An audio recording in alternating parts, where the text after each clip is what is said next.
Okay. Well, I think we're good. I think we're rolling here. So, welcome to the podcast, or my podcast, I guess. Really appreciate you taking time out to chat with me. And I don't know where this conversation is going to go. I do have a lot of questions and topics I did write down because you sparked my curiosity a little bit. But I guess maybe we should start off, Susan, for you to kind of give it just a brief background of, I guess what you got going on, and then we'll just get the thing rolling from there. How about that?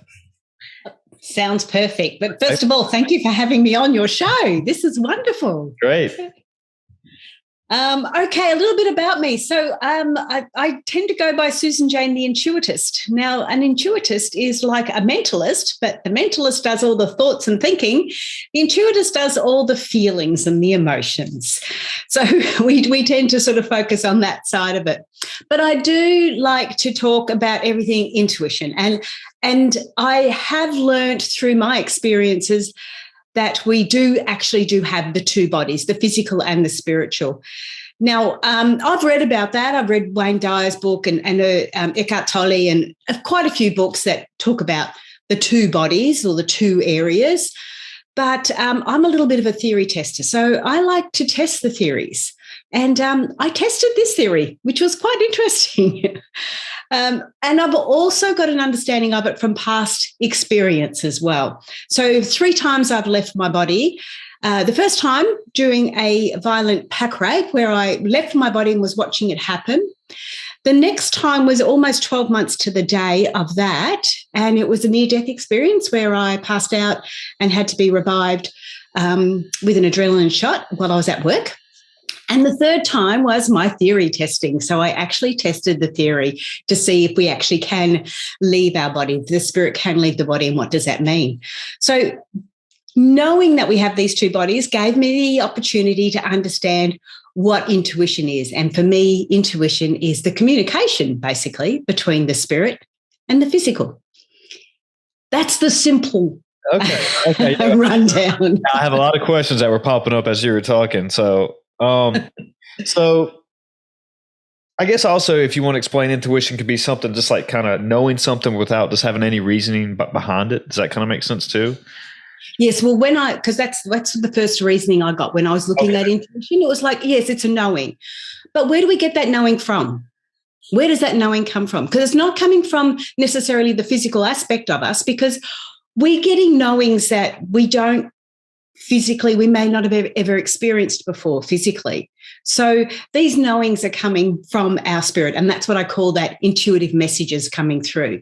So the spirit sending through those intuitive messages, and we get them as one of the ways we get them is a knowing. Yeah.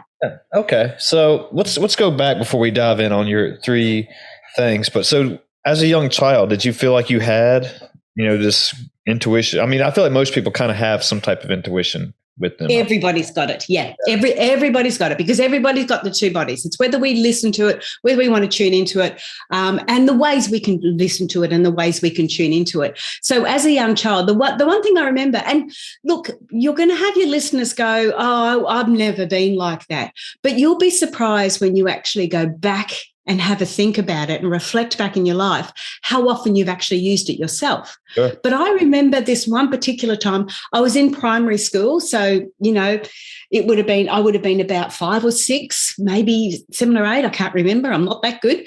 And I was walking out of the schoolyard, and I was with my older sister.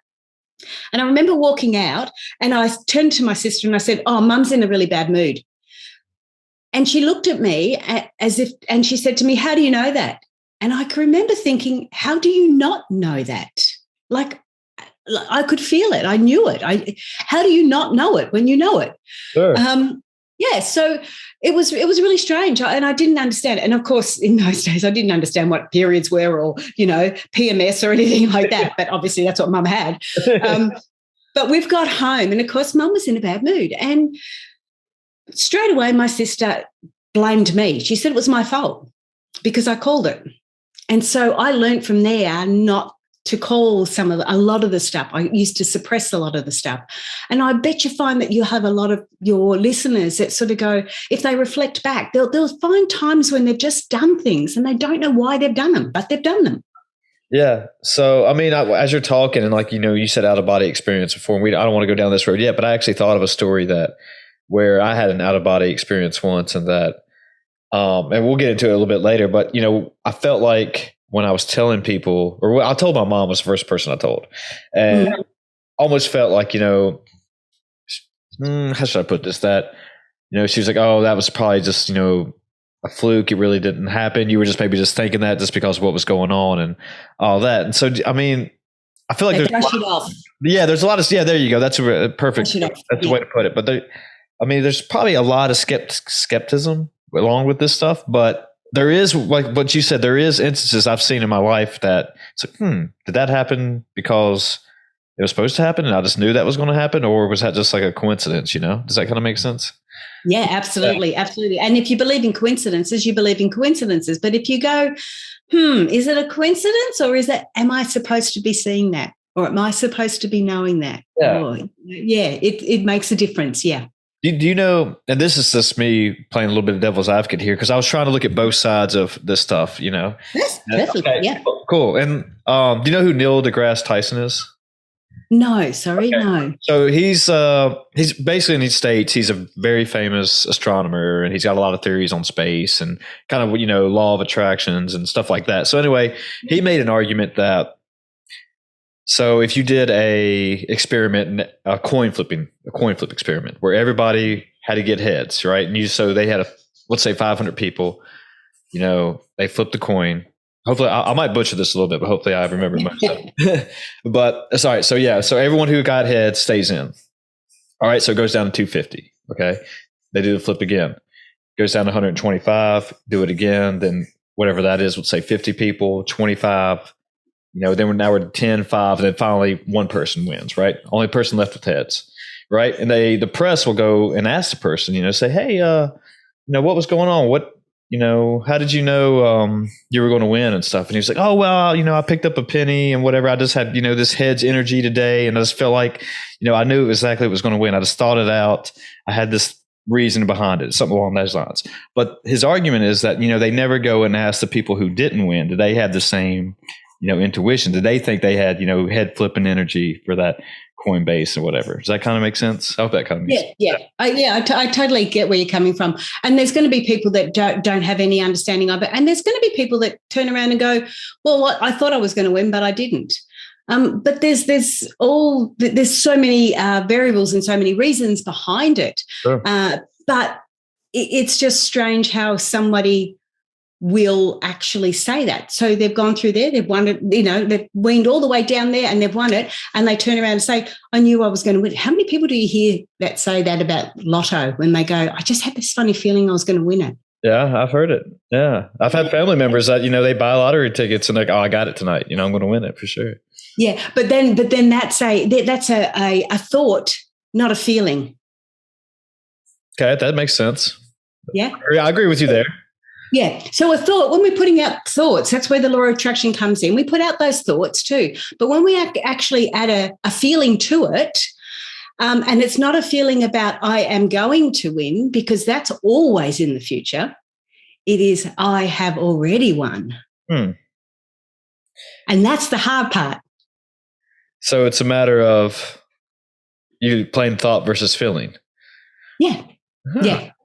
Interesting. Yeah. So is that where the confusion is, though? Is where more people feel like I was just saying that they're actually not, they're thinking it but not feeling it, right? And they don't know the biggest difference in it, right? Because what if you're thinking it, but you say, well, if I didn't think that, I wouldn't have felt that, right? Does that kind of make sense? Does it kind of go hand in hand almost? No, not necessarily. You can think it. You can really think it and keep on thinking it. But the feeling is a difference in the concept of, am I thinking it in the future, or or feeling it in the future, or am I feeling it now? Because majority of people, when they're going, the ones that have won lotto, that said, I just had a funny feeling that I was going to, they had the feeling first and then they purchased the ticket.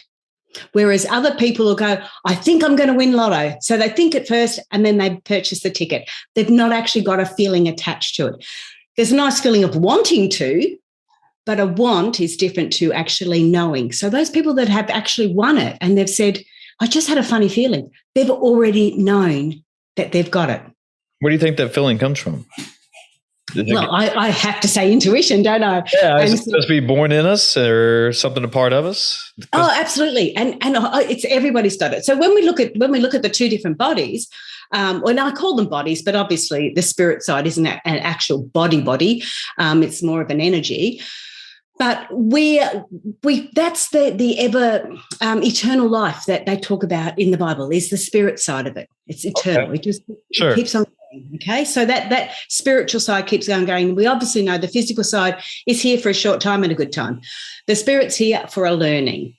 Now, when you think about spirit, they don't have the 5 physical senses, so they can't touch, they can't see. They know, but they don't see.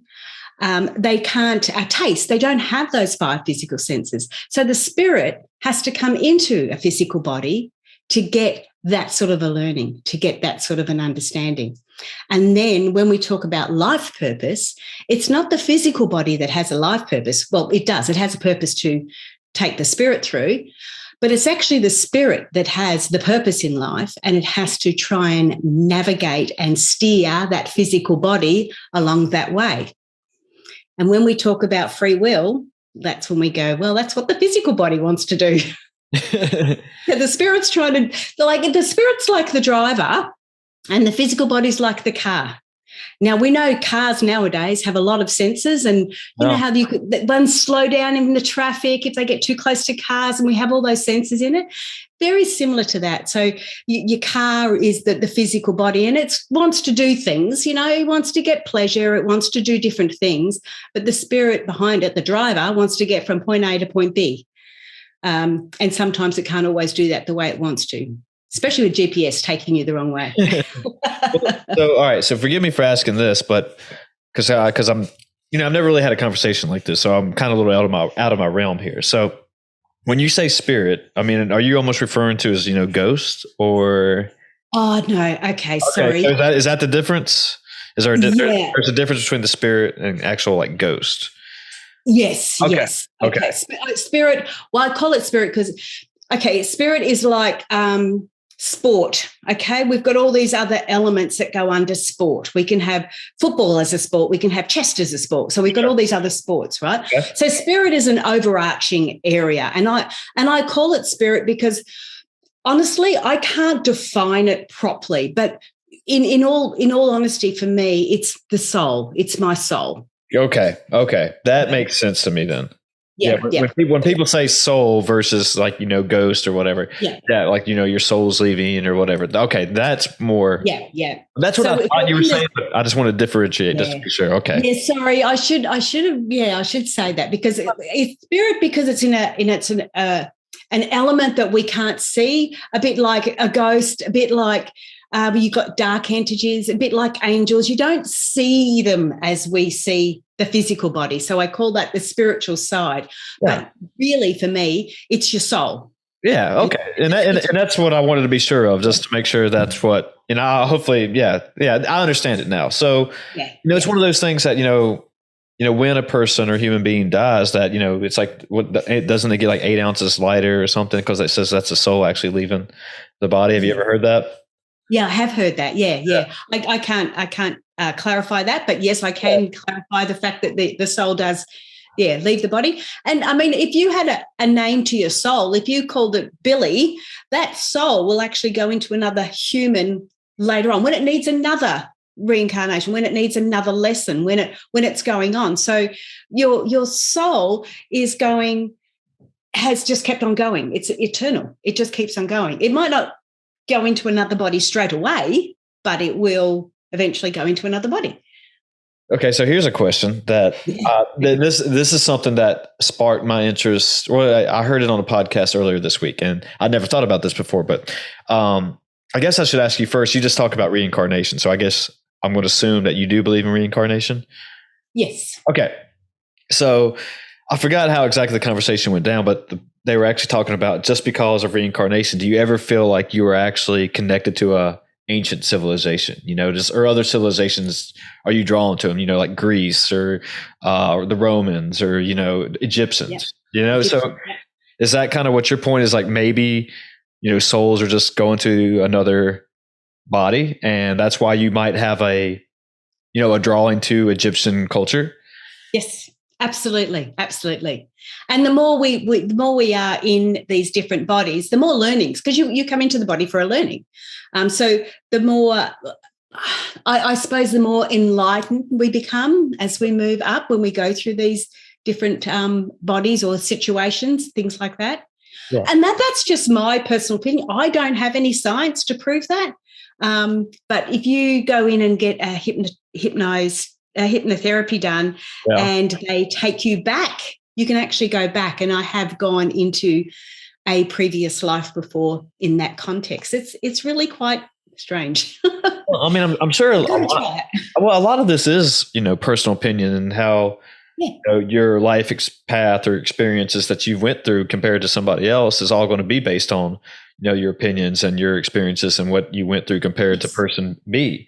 And so, but when that question, or when I heard that question, I never really thought about that before, but I was like, well, I wonder if I actually, I do like Greek mythology, but I don't know if it's one of those things that, do I just like learning about it, or I just like the whole concept of it? Like, even like, with Nordic culture and stuff like that, it's really cool to learn about. But, it had me thinking, like, was I ever really drawn to something? And was there a part of me that, my parents didn't have or anything, but there's something else that was like, what was I in a past life, maybe, and just, and I guess my opinion of all this stuff, I'm pretty much on the fence of it all, because, I'm still trying to gather more information, and that's why I want to ask both sides of it, and learn more about it.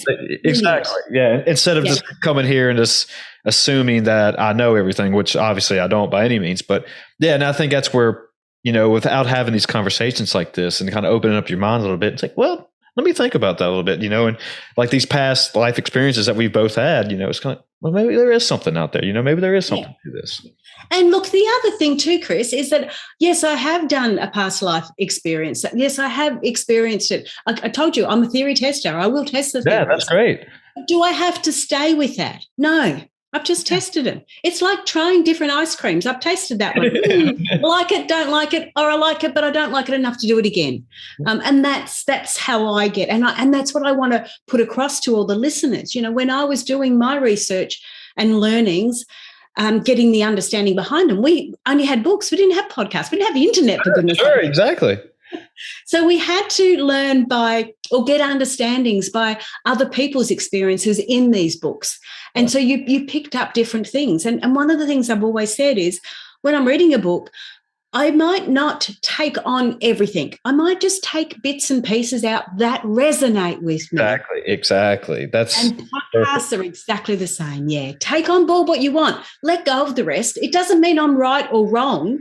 It just means it doesn't resonate with you. Yeah, that's one thing that I think I've said on here a few times, that, when you read these self-motivating, self-help books and stuff that, and you read like, how Steve Jobs got to where he was along his, success path or whatever, people think they have to follow that path, point A to point B exactly on the path. But no, you can just take some, tidbits from it, some pearls or whatever you want to call it, and, make it work. But just because that's what Steve Jobs or whoever you're looking up to, that's what they did, doesn't mean it's exactly going to work for yourself. Yes.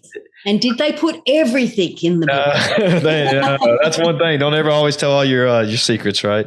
But yeah, exactly. And I think that's what, I don't know if that's and we don't have to go down this road, but that's one of the issues that I think some people have, that they say, well, I'm following the same path they did and I failed or whatever. Then that leads to, other questions, maybe depression, maybe failure, just thinking that, they're a nobody and all that good stuff. But it was just like, no, you just, you didn't do it with, exactly like you probably should have. You do what works for you. But anyway. Yeah. You probably did it how they did it instead of how you need to do it. And that's about trusting your gut. That's about trusting your intuition. Yeah, trust intuition. But can we talk about you said you went into a past life. Can we talk about that or no?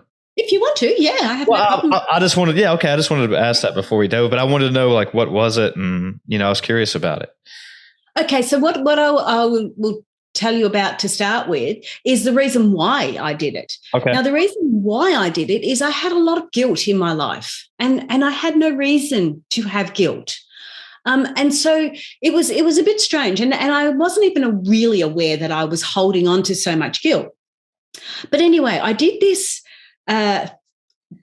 do-it-yourself DIY meditation for past life. Okay. Yeah, don't highly recommend that part anyway, but I tried it myself. So what happened is I did this guided meditation. It was past life meditation, sort of got into it, and it stopped because it's a guided meditation on a video and it was a set amount of time. And so it didn't matter where you were up to, you were brought back whether you wanted to or not. Okay. And I was brought back at this really particular time. I'm going to go into it, but I was brought back at this really particular time, which was really significant for me to get an understanding of. So then I went to, I didn't go straight away, obviously. On one of my podcasts, I had a lady that does past life regression hypnosis. And so I went to her. And the podcast we had was do it yourself against professionals, in hypnotherapy. Okay. And she took me through and we got a clearer understanding of it. So what it was, when I did it myself with the self-help one, I went back in and I was in, I don't know what era it was, but I was a monk. I was a male, all in the brown, bit like the Friar Tuck era, where, and I don't know if that was the year or the, that time, Sure. but I was definitely all cloaked in brown. I had the little thing at the top here, and it was all in brown. So I was a monk and I had just reached the door of the monastery, which was high above a city. There was a little, a city down below. Whoops, Uh-oh. city down below. Sorry. Okay. It wasn't a modern city, so it was more of a village style city. Okay. So, but a bigger community. So there was the monastery. It was really funny because you think of monasteries and they're big and old. Well, this was new. It was quite new, and they had this great big door in the front. And I was just about to knock on the door, about to go in, and these thoughts were coming through like, if you walk in now, you're accepting what's going on. And if you walk away, you don't accept what's going on. So I'd cut to this stage where I knew what was going on inside the monastery, and it wasn't nice. And it was the young children, and it was not nice. These young children were being abused, and there was nothing. They were like orphans. There was nothing you could do. But my guilt came in. The fact is, if I walked back into the monastery, which was my home, this is where I was I was growing up. Everything was there. This was my home, and I'd been there for so long. I'd been so devoted to what I was doing. And I had this big decision to make, because if I walked back in there, I had to accept the fact that's what they were going to do, or that's what they were doing. Wow. Because I'd only just recently found out that this was going on. So when I came back, I'm still at this door, not knowing what I did. And so I've been holding a lot of this guilt on. What, did I tell anybody? Did I say anything? Did I actually go back in and accept all that? What happened to me? So when I did it professionally, and it was obviously you're guided then, and you've got somebody watching you and seeing how your body's reacting, listening to what you're saying, and they can help you get through it. So she took me back through, and I got to the door again. And that's when I started saying about, I don't want to go in. I want to go home, but I don't want to go in. I didn't like it. They must have been holding almost something against me in the fact that I felt like I was obligated to be in the monastery, but I didn't like it. So again, that's almost like your intuition, your gut saying, I don't want to be there, but This is home. Anyway, she took me from there and then went straight to my deathbed on that life. Okay, that's how she did it. Took me straight, because I couldn't go further. I just could not work. I couldn't work out where to go. And she's trying to guide me in this meditation and this therapy, but she couldn't get me there. She goes, okay, let's go forward. To how did you die? And straight away I've got this image, and I was laying down. I was in the village. I was laying down and I had all these people around me. And what I had done was I left the monastery. I created my own following and helped these people and stopped what was going on. So all of a sudden, knowing how I passed, and I passed with such it was a beautiful passing. It got rid of all that guilt that I had. And I don't carry a lot of that guilt anymore. If I don't get something done, instead of me being devastated and guilty that, oh my God, I didn't get that done, I don't have that anymore. And it's very, very subtle, and people probably wouldn't notice it. But I was feeling it, constantly feeling it. If I didn't get something done that I was supposed to get done, I felt terrible. I was devastated. Whereas now it's like, oh, well, didn't get it done. Just move on. Yeah. So you don't know where that guilt came from, though? It's not connected to your childhood? You just always carried it around? You don't know? No, it could be connected to my childhood. I tend to think it wasn't. I tended to think it was connected to my soul. And it was a releasing that I needed to do. And I needed to do that on the physical level of life, not the spiritual level of life, not that soul level. I needed to do that on a physical level as well. Because I'm a theory tester, I've got to get a clear understanding. It's going to make sense. I'm not into the woo-woo. It's still got to make sense. I'm open to it, but it's got to make sense. Wow. That's interesting. That's, you confronted having that, or, either however you want to say it, that it just released from you and you actually feel better now that you went through experience like that. I've read, I've never, done psychedelics or anything like that. And I'm not saying anything about this, but, it kind of correlates with this just because people who have, like trauma in their past or whatever, when they've done certain psychedelics that they've met these, guilt or had trauma, they met it full on during their trip, I guess. And like after they came out of it, they felt so much better, after being, over the mushrooms or whatever you want to say. And it was like, ooh, it took them almost, and I don't know if it's spiritual or whatever I've never done it, so I don't know a lot about it, but yeah, almost, they just felt so relieved that they were actually confronted their demons or confronted that trauma or confronted whatever. And it was like, wow, they can actually, feel happier in their lives now moving forward just because they were able to finally confront it. And I haven't taken any, like you, I haven't taken any of that. I'm a bit of a naturalist. I like to go a little bit more. But I have heard that before. It's a very similar euphoria that you get. I guess the issue I look at is that I don't want to do it.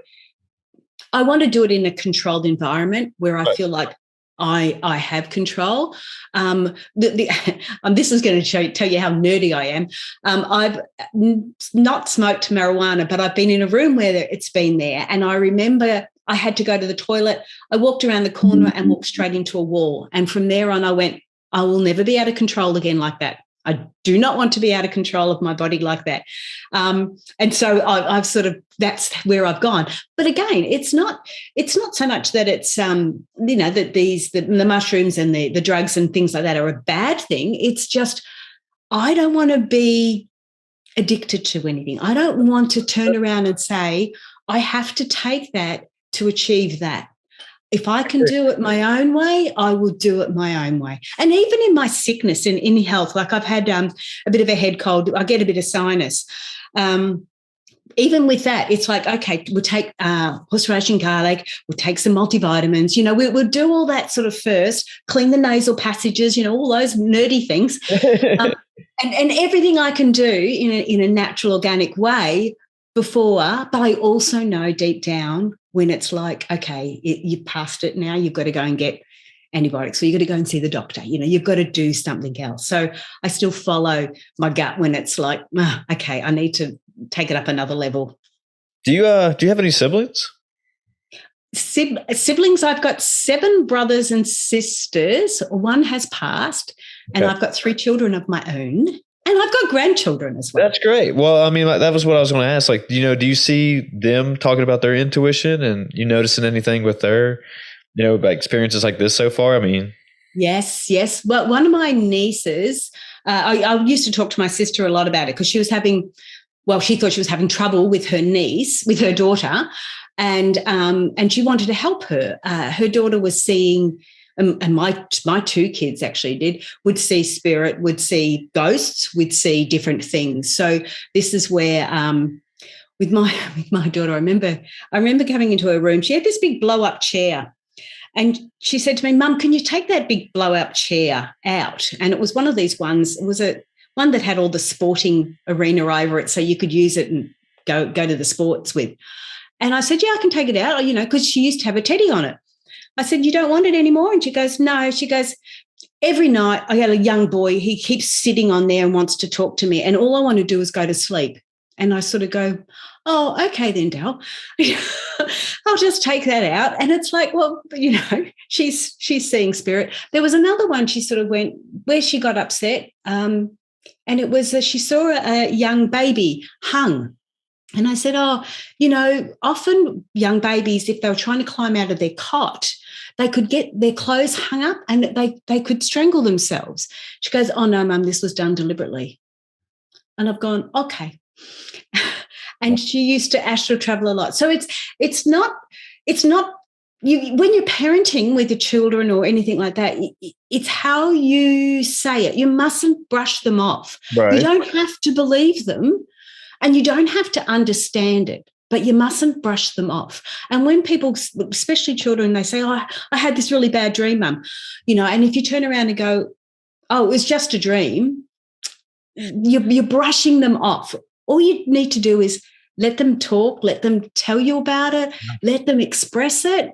And, then you sort of brush it off then if you want to, but allow them to actually talk about it and at least say it. And there's so many dream guides and journals and things like that. You can turn around and sort of go, well, what do you think that means? Oh, I don't know, Mum, and they'll walk. They don't really care. They sometimes just need to express it. Mm-hmm. Yeah. That went off tangent. Sorry. No, that's fine. That's kind of what I was wanting to know. Just because I'm not a parent by any means, but I've always heard that if you did have a child or whatever, somebody has a child that just don't shut it down or be negative towards them. Actually, just like what you said, just have them talk it out and like kind of like see what they're getting at. Then, like what you said, okay, maybe we do brush it off, but like there was one case, and this is kind of related, that I've read recently that, there's indoor like Wise cameras. I don't know if you have Wise in Australia, but they're the indoor security cameras, or like a TV monitor. Okay. Yep. But somebody had actually hacked in to one of the cameras and was talking, to the kid. I forgot how old the kid was, but they were actually talking, really negatively and bad stuff to the kid. But the kid would wake up the next morning and they would tell the parents like, oh yeah, the bad man came or whatever last night. And they just kind of like, whatever, but they finally, after a while, figured it out that somebody was hacking in to their cameras and doing that type of stuff to, or saying these really bad things to the kid and try to like traumatize it almost. So yeah, it was one of those things like, yeah, like figure out what's going on. Let it, like, there's a reason why they were probably, had a dream or saw something. So let's, talk it out. That's my whole point is I just don't brush it off the first thing. So yeah. And have it a little bit controlled too, because sometimes if you're very open to it and very accepting to it, they're still a child. They're still going to maybe use that to get their own way. So they've still got lessons that they need to learn as well. So yeah, be open, but also be mindful of it. I've watched my little I've got a 3-year-old granddaughter. She's my youngest one at the moment. And I have watched her. She is so emotionally connected and intelligent. It just spins me out. She just was one of those children that just really knows how to connect emotionally with other kids, how to care for them, how to nurture them, how to look after them.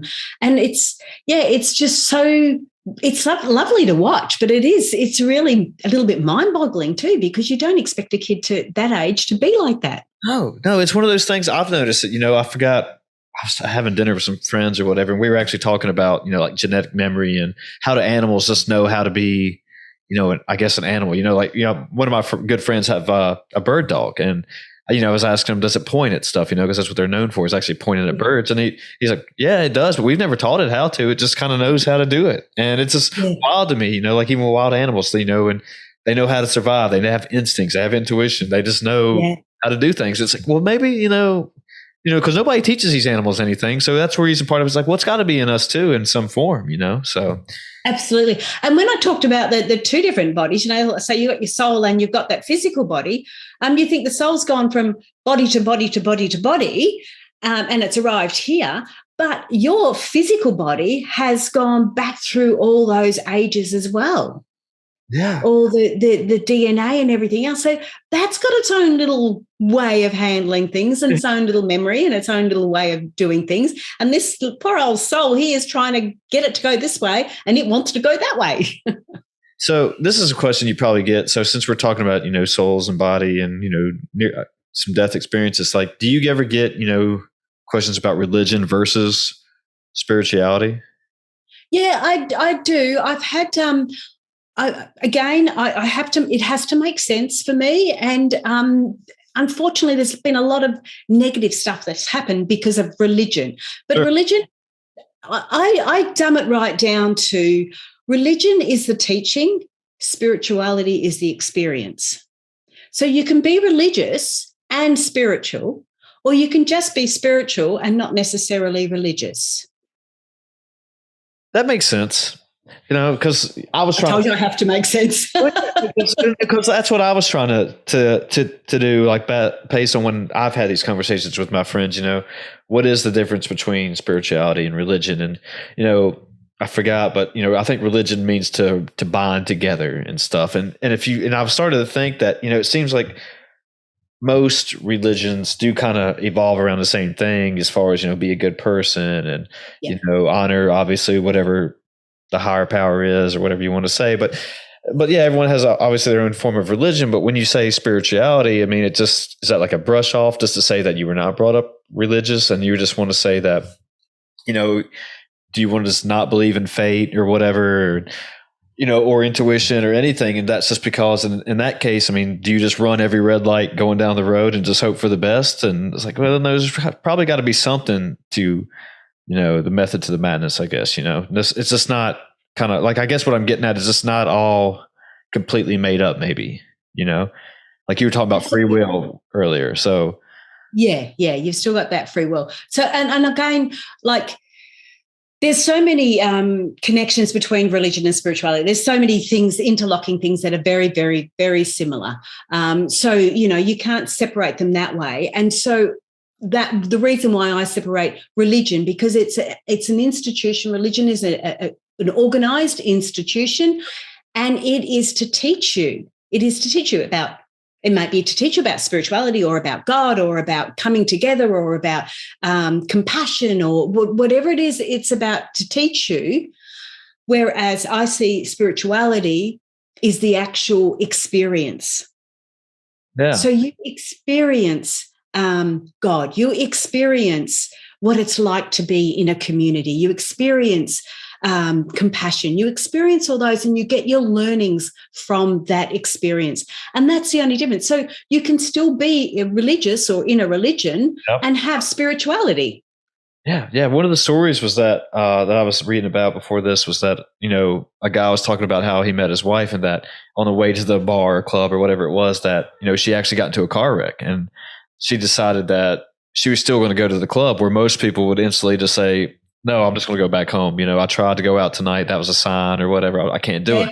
But for some, like I was talking about fate or whatever it was that, they ended up being married and had kids and they've lived a long, happy life. But something was like told her that's like, no, I got to go. I'm going to the club no matter what. Where most people would just be like, even me, I was thinking about, I've always heard that if you get a flat tire, that no matter where you're going, you should just turn around and go home. Okay. That's what I've always heard. That could be a little bit defeatist, but yeah. I don't know if that I think that was just one of these things that growing up you hear and you're kind of like, well, I guess, because it was like a sign that you weren't supposed to go there or whatever. Or is it a sign that you just need to slow down before you get there? Well, it could be. I mean, I guess there's a lot of different ways to look at it, but absolutely, yeah. But that's why I won't make it. I won't sort of turn around and go, "This is what this means," or "This is what," because it means so much to different people. Yeah. A flat tire can be an inconvenience for somebody. It could mean, no, you've got to go back home. Don't go there. Or it could be, no, you're just going too soon. You've jumped the gun. We haven't got everything else in place yet. Wait a minute. Now go. Yeah. That's the thing is that, maybe you just have to wait a little bit longer for whatever to happen. And and just people don't realize that because, and I've said this a lot of times on here that, I feel like a lot of, I don't know how it is in Australia, obviously I've never been, but a lot of people over here in America, we're just running off momentum and it's just, get up, work, do whatever, rinse, repeat. You just keep going and keep going. And then with the pandemic and stuff, and I know Australia experience is pretty hard too, that, that's when everything just stopped in real life and people kind of figured out, wait, what's going on here? What have I been doing with these past few years? Is this what I want to? Am I happy? Is this where I thought my life was going to go? So that's one thing that's happened to me. So yeah, that's exactly right. It's almost like a reset for you, isn't it? Exactly. Yeah. And you sit back and you kind of reflect on things and how I feel about things. And that's part of one of the reasons why I started this is because, before this and the pandemic, I never had conversations like this really. It's maybe side little 5-minute conversations and just whatever I hear. But, I was never able to take a deeper dive into them and see how I really feel about things and get my thoughts correlate. Yeah. Yeah. And I mean, like I said, I did a lot of mine with reading. I had 3 young children. I had 3 children in 3 years, actually, before I worked out what was causing it. And then I stopped. I just had that time where I could just give myself, an hour or two to be able to read and collect that information. But because we've had, with the internet and everything else, we've almost had an information overload. The COVID's almost a way of going, all the time to stop, guys, time to just really absorb and get an understanding of what it is and really hone in, not just scrolling through and looking at, crazy Facebook and Insta and all the rest, but to actually have some, conversations or some decent interviews and different things like that. Yeah, COVID's given us that ability, yeah. No, I agree 100% on information overload because I feel like I go with that every day, just, based on TV, based on these conversations, based on other stuff I'm trying to research, and prepare for these things. And, with my job and everything else, it's just like, are modern brains able to handle all of that? And and this, because, I forgot what you were talking about earlier, but, I think I remember that when I was in college, we finally got Facebook and that was 2006 or something, and that was really the first time, besides playing solitary on a computer or whatever, where I was really starting to interact more with computers. And it was like, then that's when information, like, I guess for me, I started taking in a lot more information than I realized I was. And not that it affected me or anything, but it was just, and now when I think about it, it's like, man, was I really made to take in all this information? I mean, no wonder is like, is that why I can't remember some things, but remember other things? And that had an impact on me. Yeah, and that's the information you're taking on there. Then when you start to actually really tune into your intuition, you start getting what I call downloads. And so you're starting to get spiritual or messages from your higher source. Yeah. And yeah, like at night, you can just feel this information coming to you. And I can remember thinking, I don't know what I'm going to be doing with that, but just go ahead and do it. And when I need to recall that, I will recall it. But yeah, it's quite funny because you're getting downloads physically, it's spiritually too. Speaking of like recalling and memories and stuff like that, do you know who Rupert Shelor, I think is his name? No. Okay, not really sure exactly his profession, but a lot of people don't know. But he actually makes an argument. I think he calls it like morphic resistance, something like that. But anyway, the whole point of it is that he makes a claim and talk about theories and stuff that like this table or a desk can have a memory, based on its life. Oh, okay. Yeah, okay. It's actually, I guess, if you want to say the energy and all things, like this pen or this desk, where it's been through, let's say, so many wars or whatever. Now it's in a museum, but it's like he thinks that, or he made an argument, and I don't know why. This is just the whole gist of it all, that it just inanimate objects have memories of some sort. What do you think? Do you think that's actually could be true? I do to a certain degree, because I still firmly believe that everything is of energy. So it does have that. The other aspect I look at, the flip side I look at is it relevant? Is it important? Like my little tin here of my candle, my candle wax. I mean, yes, it may have a lot of memories in it, but is that really important? Again, in the flip side, I've gone to museums or gone to places like that, and you see these beautiful old pieces of furniture, and you can almost feel their memories That's what part of the article was saying, was that, they walked into some famous desk or whatever, and it was just a different feeling just instantly walking into the room. And like the desk was one of the only pieces in there. It's like, how old is this desk? And I forgot how old it was, but that's what the person asked. And it was like, it just changed the whole energy and feelings of the whole room. And so, yeah. Yes. I was like, and they often say that spirit can be attached to to furniture and houses, and so as in ghost spirit, different spirit. That more of that terminology, ghost side of it, can be attached to furniture as well. So, but yeah, I get the understanding of it, and I don't disagree with it. But in this, because I have felt that in different furnitures and different areas, old houses, you feel it different. But then I go, well, hang on, is it the actual house or the actual furniture, or is there something attached to that we can't see? And so I leave that open because I'm not sure. But yes, I do agree with it to a certain degree and to a certain extent. Did you say earlier that you do believe in ghosts or not? Oh, I do believe in them. I haven't tested that theory because I get a little bit. I have to watch too many of those scary movies. Oh yeah. But no, I can tell you when I call them visitors. I can tell you when there's visitors in my house. Yes, I can tell you when there's visitors. I can sort of. Virtually go to someone's place, and I can tell you where the areas are that are a little bit on the darker side. Okay, hold on. Is that just because of your intuition that you can tell that, or is that something? Yeah, look, I don't know whether it's because of my intuition. I think it's all part of it as well, because like I said, intuition is that those messages coming from my soul, which is a spirit, a type of spirit, or that in that realm. It's not in the physical realm, it's in that spiritual realm. So if I'm getting it from my soul, I could also be getting it where I see clairvoyant and psychics. You can also be getting it from other entities. Okay. Yeah. So I can feel, and I struggle a little bit with the terminology because I haven't researched it enough to say this is what I see a ghost as, or this is what I see an entity as. I don't understand, and I do tend to go more of the spirit side because I don't exactly know. So it's like me talking about sports, and trying to get an understanding of the different sports. So, but I know I can feel them in the house when I have got visitors in my house. Yes. Not of the physical nature. Is it often that you feel that, or is it just? It is quite surprising how often it can come there, but they do attach themselves to people. So if we've had real visitors come in, like physical visitors, they could bring in a spirit, and a spirit could then stay, or they can bring in an entity, and the entity can then stay.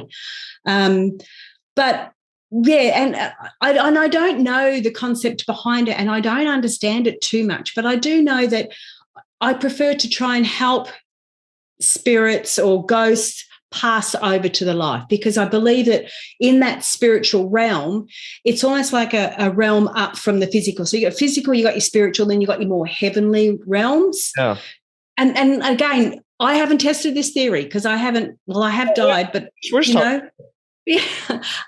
So I see a lot of like the ghost concept as in they've gone to this spirit realm and they haven't quite gone to the heavenly realm. And that's where they sometimes need that help. And so they attach themselves to things that they feel comfortable with, or to things where people they know, or they're trying to get an understanding of what's going on. And you've seen it in some of the movies.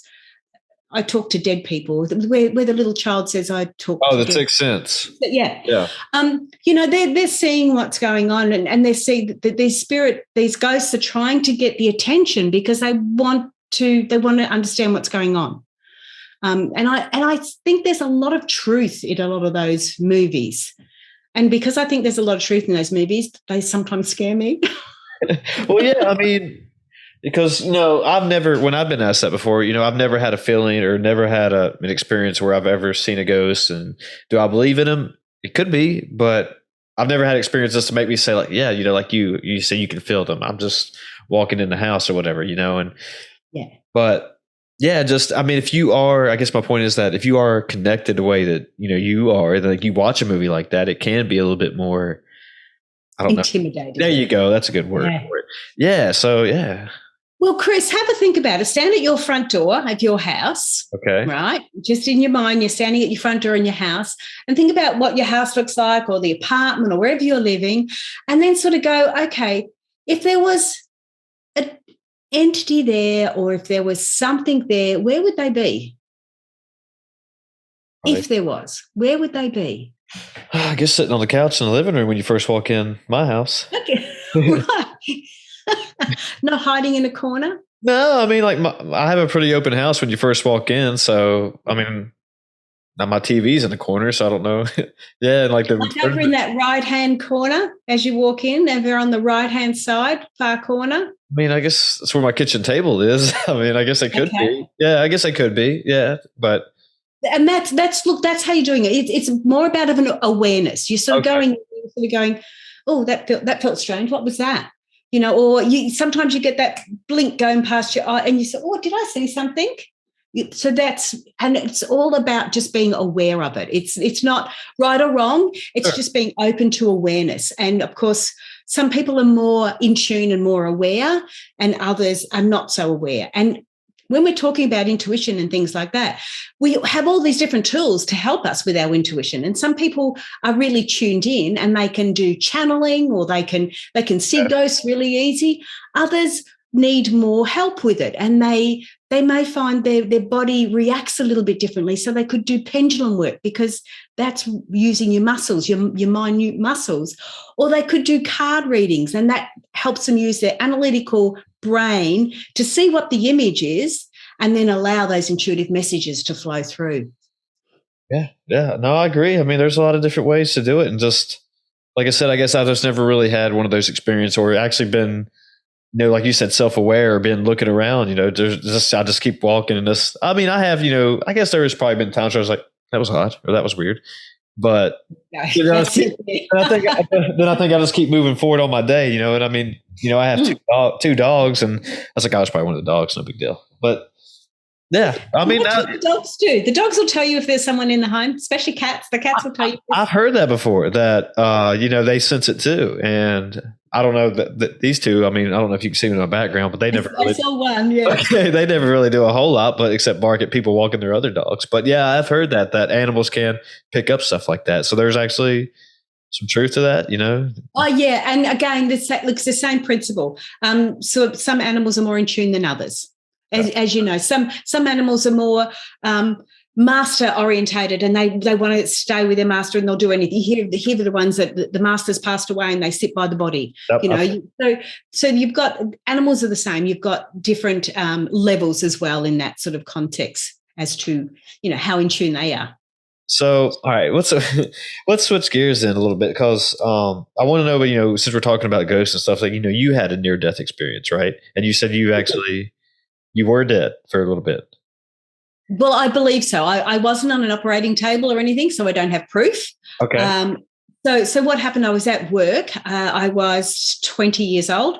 I worked in a bank, and all of a sudden I had this overwhelming feeling of sickness. Like I just felt really weak, really ill. The hot flush came through and I just felt really sick. One of the staff members and the other girls said, "Oh, are you okay?" And I went, "No, I don't feel very well." I had no reason. I wasn't ill or anything. It just this big wave came over.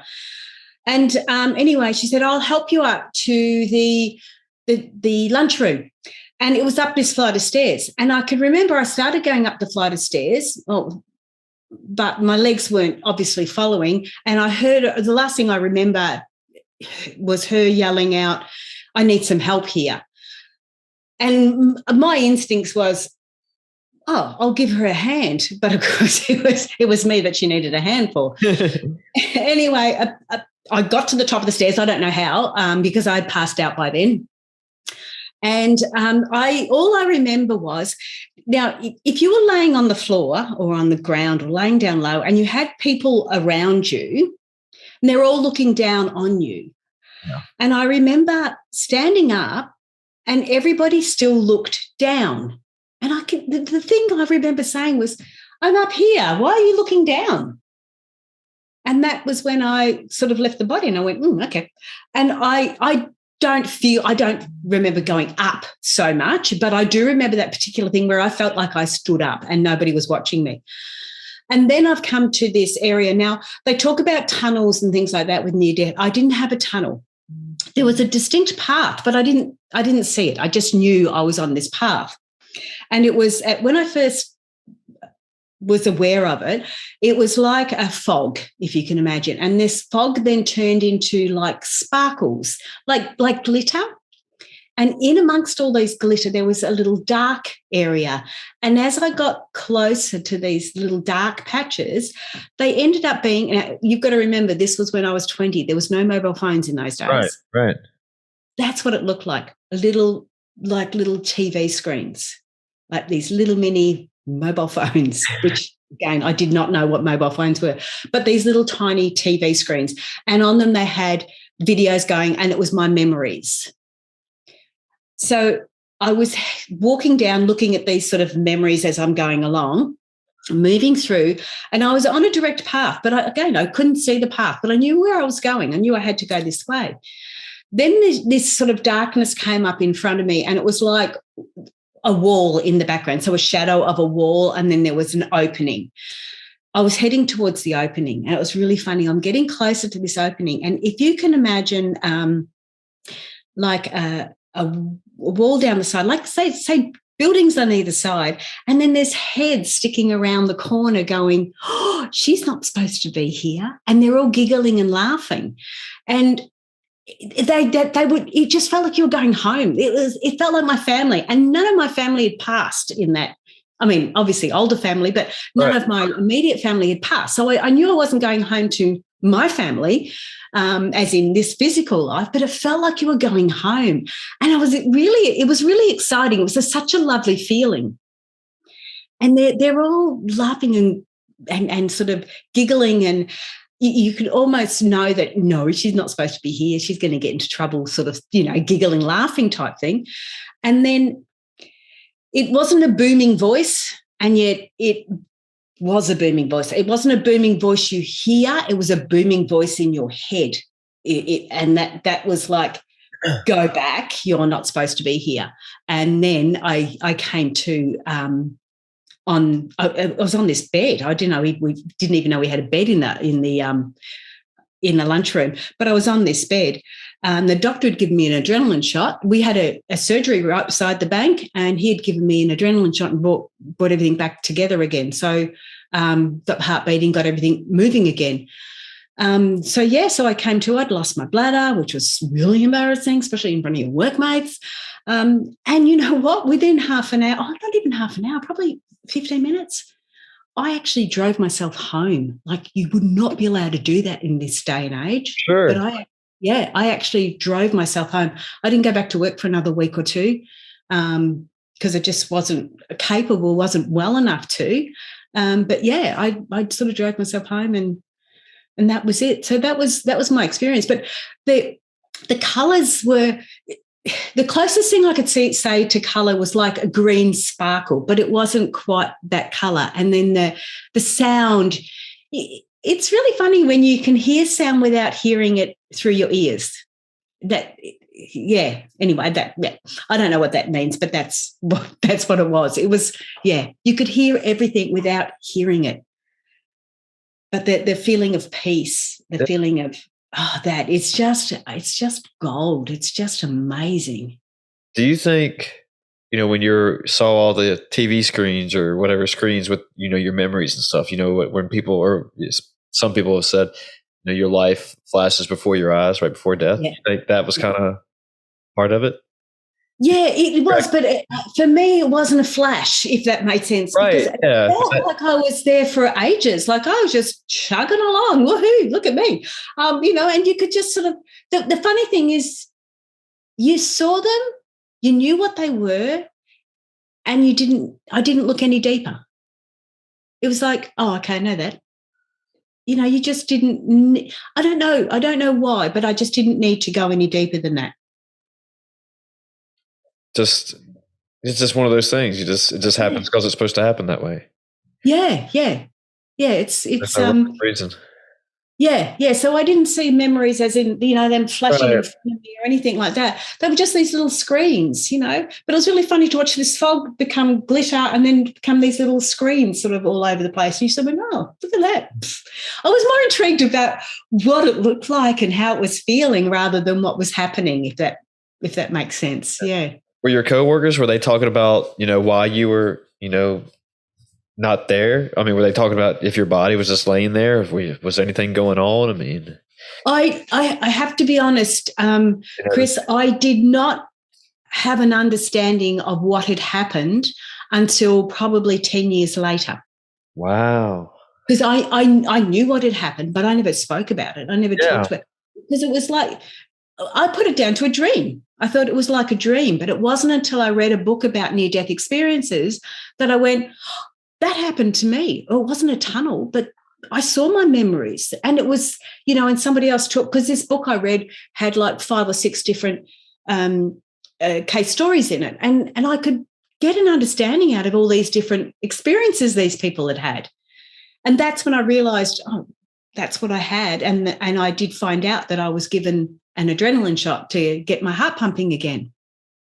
So, I talked about it a little bit earlier in the podcast, but I wanted to tell you about I know this was I've never had a near death experience, or not the one that I know of anyway. But, so my out of body experience, though, that I was 16 years old. Since you shared me with that, I'll show you with this and kind of maybe get your thoughts on it, though.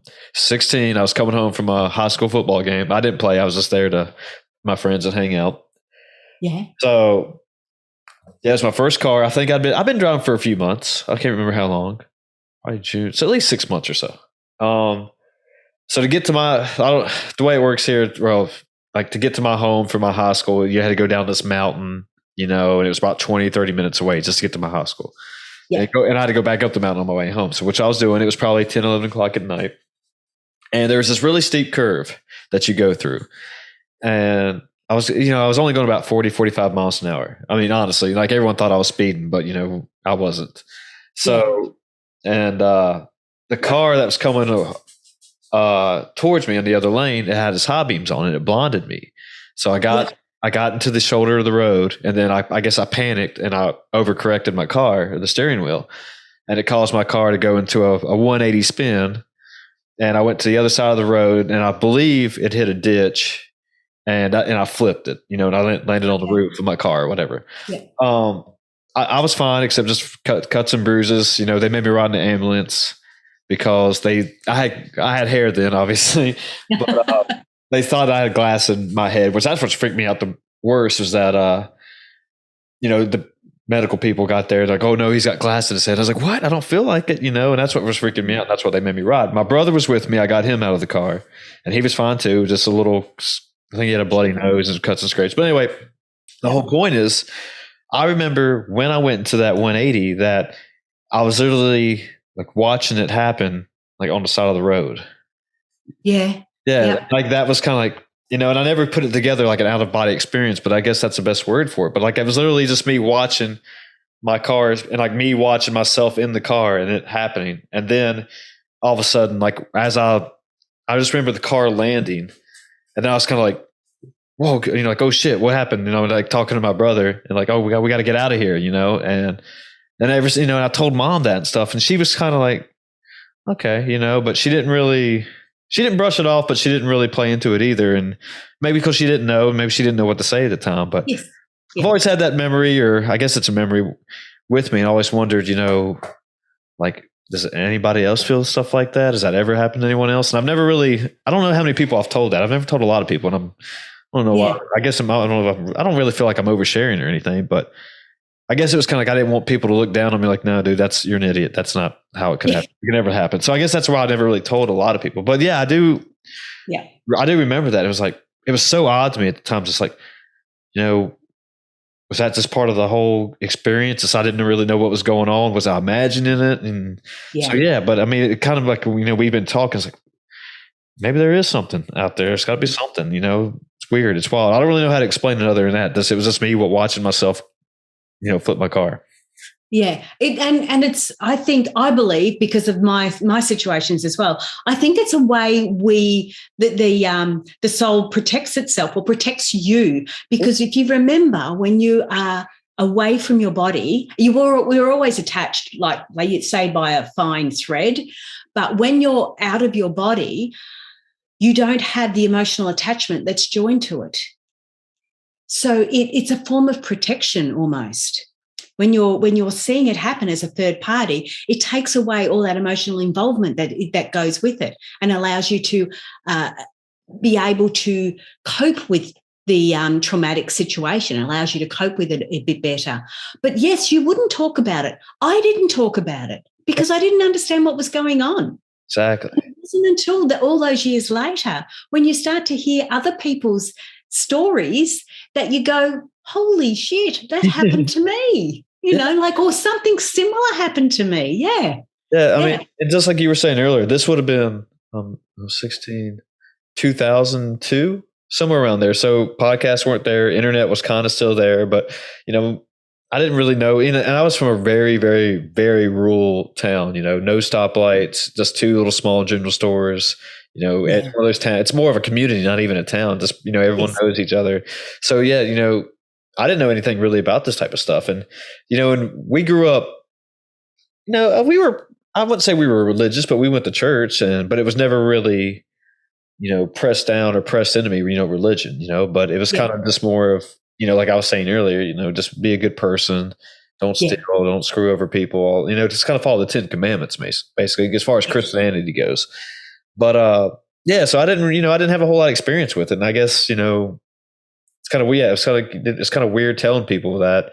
Then that's why I guess you never really want to bring it up, because you don't want to be the different person or the weird person, So anyway. Well, also you don't want to bring it up because you don't understand it as well. Yeah, there you go. That's like you say, you don't know what's going on. You don't know what it is, but you can bring it up to somebody like me that has experienced something like it, because then all of a sudden it's not so weird. It's yeah. It had me thinking about it. I've, till this day, I got a small scar on my finger right here from it, I guess, when I was getting out of the car. But other than that, that's only kind of when I tend to think about it, because, now that's been roughly 16, 20 years ago. I don't even know how it was. But yeah, but it was, I think it was just more the fact that, I was one of the, I don't know how to explain this. It's just, I didn't want to be that person, that seemed to be a failure because you wrecked your car at 16, your very first car. And then all of a sudden, if you bring a story like this up, then you're looked at more of a,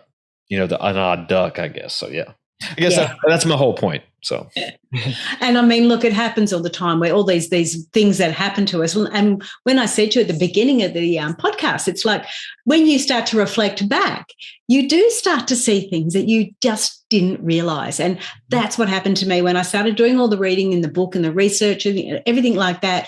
I started to look back at my life to get an understanding of it. And these sort of things become, oh, okay, aha moments, like, that has happened. This has happened, So yeah, it's quite surprising when you start to look.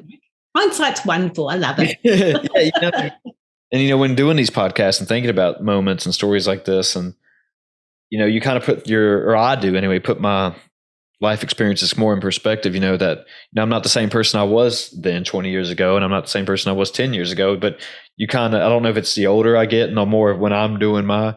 I try to read a book a month, and I listen to a lot of podcasts and try to stay pretty caught up on things that are going around. Just have a small balance of it all, but it kind of helps you understand more and put things more into perspective. Like I said, you kind of understand, like, okay, maybe this happened because of that. And so, yeah, and maybe it wasn't a coincidence, like I said earlier. And it's just one of those things that if you talk about like manifestation or whatever, and it was like when I talk about it, it's like, hey, did that happen because I actually spoke about it and wanted it to happen? Or then all of a sudden it did happen and I'll just put it together like, oh yeah, I did say that and I knew it was going to happen, Mm-hmm.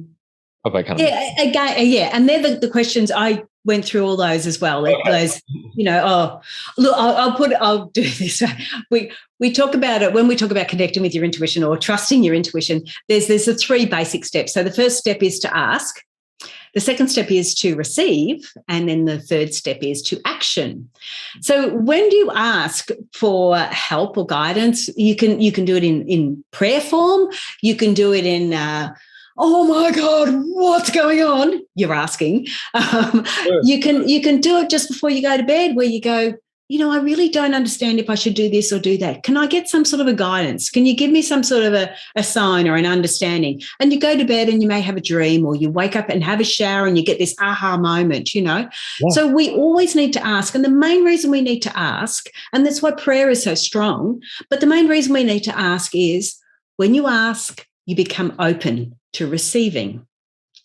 If you don't ask, you're not going to receive. Or if you do receive it, you aren't aware of it because you've not become open to it. So the first thing you do is ask. And when I was in my situation, when I had that first out of body experience, I asked. I said, what can I do? How do I do this? And I was asking all these sorts of questions. So after that, then we start to receive the messages. And when we can receive messages, we can receive them as I've just looked down at the clock and it says 11:11 for me. And that is like an angel number. So right. we see, and why did I look at the clock at that particular time? That's the intuitive messages you're getting, okay? So you start to receive them. Yeah. And you receive them as those, I know I need to buy a lotto ticket. I don't want to, but I know I need to. Or you get them as, I used to get them, my palms would go all blotchy. And it meant that it took me about a year and a half to work out what my blotchy palms meant. I was doing a lot of healings in those days, and it meant that somebody needed a healing that was near me. And that's when they would go blotchy. So I got these physical signs to say, from my intuition saying, there's something you need to do. So we start to receive all these types of messages. One of the hardest parts is understanding how you're receiving it, but the other hard part is actioning it. So getting an understanding of it. So with my blotchy palms, I had to ask people around me, does anybody want a healing? And that was really embarrassing when you're not really hanging out with people that you think you're hanging out with. But the other aspect I've done, and again, I'm the worst, I'm a theory tester. I've gone and I've got a deck of oracle cards, and there's one yes and there's one no in an oracle card deck in this particular one. And I think there was like 54 or 56 cards. And I'm shuffling this deck up madly going, okay, I don't want a fluffy answer. I want a yes-no answer. Stop, giving me these fluffy answers. I need a yes-no answer. I want a yes-no answer to this question. And anyway, pulled out a card, and out of those 54 or 56, the yes came up. And I mean, is that synchronicity, or is that, so you sort of go, okay, but, and of course I didn't action it, which I should have done, and I found out the hard way. But these are the sort of things, we're getting these messages all the time, and we might not be acting on them, or we might not be understanding them to go forward. And I really don't think I answered your question because I can't remember what the question was. Well, I mean, while you were talking, it's funny that you said 11:11 because one of my first girlfriends, she would always yell out 11:11, make a wish or whatever. And until today, anytime that I see that number, and it was just funny, you just even said 11:11, I still go back and think about that, and all those memories, and it's like, so yeah, it's just a moment like that. It was kind of like, oh, wait, was it what was that? So and I haven't even thought about that in a long time either, like years. So I mean, it's been years since we dated. That was like high school, early college puppy love. So yeah. Anyway. Well, I remember I was driving with my partner recently, and we'd been discussing something, and I can't remember what it was we were discussing, but we're driving along, and all of a sudden he goes, "Did you see that?" And I went, "No, I didn't see that." He said, "There was a billboard. It's exactly what we were talking about." And I didn't see it. We're both driving. Dirty, great big billboard up there. Yep, I didn't see it. Yep. His intuition has guided him that way. Driving along, still the same time, and all of a sudden something came on the radio. And I went, "Oh, my goodness, did you hear that? That's about what we were talking about." And he goes, "No, I didn't hear it. We're both in the same car." And he didn't hear it. Really? That's how our intuition will work. He was more visual, needed to see it. I needed to hear it. And that's how it worked. And we were both in the same car driving down the same road. Yeah, it's I don't know if it's I guess it is a mystery how all this. No one really knows how it works and can really put a foolproof God book out there to it all. Absolutely. Yeah. But it's little instances like that and stuff makes it fun. It makes it like ooh, like well, yeah. There is something to it. I mean, it might not. Some people might say it's complete 100% fake, but it's got to be. There's got to be something. Right? It's got to be something out there. Not you can't say it's like you can theory test all you want or whatever, but I don't think anybody can say it's 100% fake. Exactly. It's got to be right. It's got to resonate with you. And look, I've read lots of books and I've done a lot of theory testing, and I've done stuff that I've just not bothered to do theory testing on because it either doesn't resonate with me or I don't need to. I just want to believe or trust, So we're all different and we all work it the way we want to do it. And even the theory testing I do, it's my way. It's not science way. It's not, how the university would do it. That's for sure. No, I agree 100%. With that said, Susan, I think we should take this one home on that note, end it on a good note, Yeah. If you want to plug or anything that people want to find you and all that good stuff, if you want to plug all that, how do they do that? And feel free to. My website is intuitivenature.com.au. So it's an Australian business. You've got to have the .au at the end. So intuitivenature.com.au. The other thing I do is I do life coaching, but I also do flower readings too. So that's a little bit different. But I've got online courses so you can learn how to do flower readings. And I can see your head going to the side. Yes. I didn't know what that was. Yeah, I was getting ready to, before we got off here, I wanted to ask, like, what is a flower reading? Well, you've got card readers, right. People that read cards and that, but they're restricted to a deck of however many. I have, and live, you can do live flower readings, but you're again restricted with a live flower reading in the fact that what you've got available. So once the internet came on, I went, you know what, we can do flower readings on the internet. So if I said to you, think of a red rose, okay, and you Googled red rose, how many millions of pictures of red roses would there be? Oh, millions upon millions. Yeah, exactly. You got to pick one. If I use Google Images, I'd probably pick one of the first couple rows that looks the best, I guess, right? Yeah. So what I do when I'm doing this is we do a little bit of a bright light meditation, and it's about your goals in life.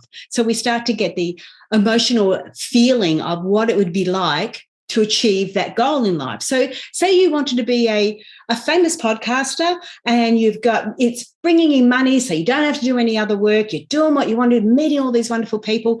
You get that lovely emotional feeling attached to it. And then I go to you, okay, that emotional feeling, how you're going to feel when you're this famous podcaster. What would that look like as a flower image? I guess a red rose? No, yours wouldn't. Although it could be because you've got a red background. Well, that might be changing soon, but yeah. But what it does is, like when you're doing it, a flower image will come to mind, or a colour or a shape will come to mind. When I tested my own book theory, because I had to test my book theory. So when I wrote the book, I tested the theory. The flower image that I was trying to get, the image that came to mind was pink and white, and it was round. So I didn't get an actual flower.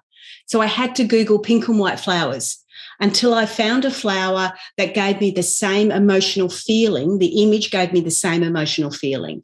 And that was my flower image. Then we read that picture. Okay, that makes sense to me. Yeah, so we really did. Even with mine, I tried to change the shape of the picture and I lost the feeling, so I had to put it back to where it was. Okay, that makes sense. I guess I missed that from you, but I'd never heard that or heard of that before. So yeah, it's just like, what is that?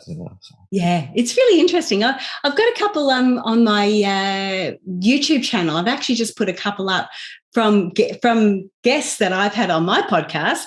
And they said, oh, what's flower reading? Can you do one? So I've done flower readings for them and I put them up on the YouTube. So if you want to get an understanding of it, because there's 16 elements in the flower image that you read. All right, I'll write me a little note here. And if you want to have a little meditation, decide what emotional goal you want to get, find a flower that matches it. I'll do a flower reading for you, Chris. Okay, that'd be great. I think I will look into that for sure. All right, cool. Well, thanks for being here. This was fun. This was a great conversation. I loved it. Thank you so much for having me on. You're welcome. Anything else you need to plug or want to say before we call it enough? Oh, no. You've got some stuff down the bottom, but no, I'm not here for the plugging. I mean, you can find me if you want to, but I'm here for the conversation, and I just love it. Thank you so much. Great. Cool. That was great. Well, yeah, we'll just take it home on that. I appreciate you being here. Bye, everybody. Be good to yourselves and all that good stuff.